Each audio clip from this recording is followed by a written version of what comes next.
Hi friends, welcome to அடடா kitchen. நம்ம இன்றைக்கி என்ன பார்க்க போகிறோன்னா கருணக்கிழங்கு புளி வறுவல் பார்க்க போகிறோம். எப்படி செய்யலான்னு சொல்லிட்டு பார்க்கலாம். இதில் வந்து நம்ம கடுகும் ஜீரகமும் சேர்த்துருக்கோம். இது ரெண்டும் நல்லா பொரியட்டும். பொரிஞ்சிக்கிட்டு இருக்கும் போதே நம்ம கருவேப்பிலை சேர்த்துக்கலாம். கருவேப்பிலை சேர்த்து நல்லா வதக்கிட்டு இருக்கும் போது நான் ஆல்ரெடி கருணக்கிழங்கை வந்து உப்பு போட்டு வேக வச்சுருக்கேன்.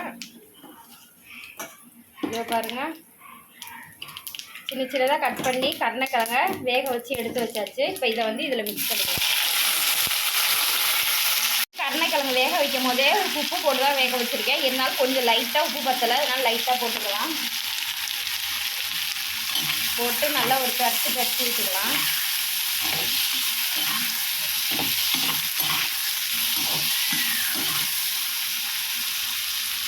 இது ஒரு புதுமையான ஒரு டேஸ்ட்டாக இருக்கும் புளி சேர்த்து செய்கிறனால.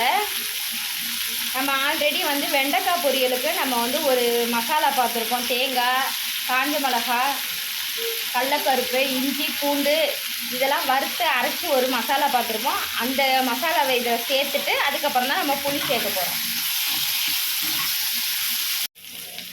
நல்லா போட்டு பரட்டி விட்டுருக்கோம்.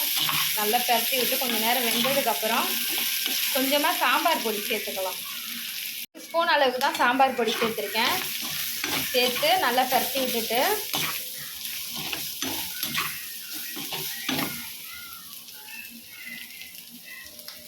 நம்ம அரைச்சி வச்சுருந்த அந்த மசாலாவையும் இதில் சேர்த்துக்கலாம்.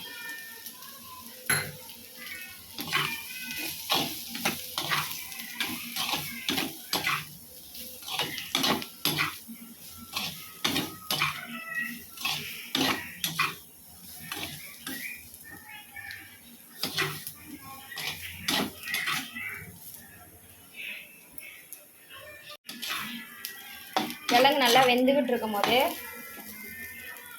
கொஞ்சமாக புளி தண்ணி சேர்த்துக்கலாம்.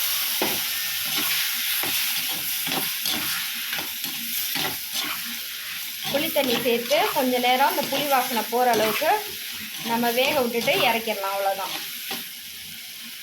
புளி வாசனை போகிற அளவுக்கு நம்ம கிண்டி விட்டாச்சு.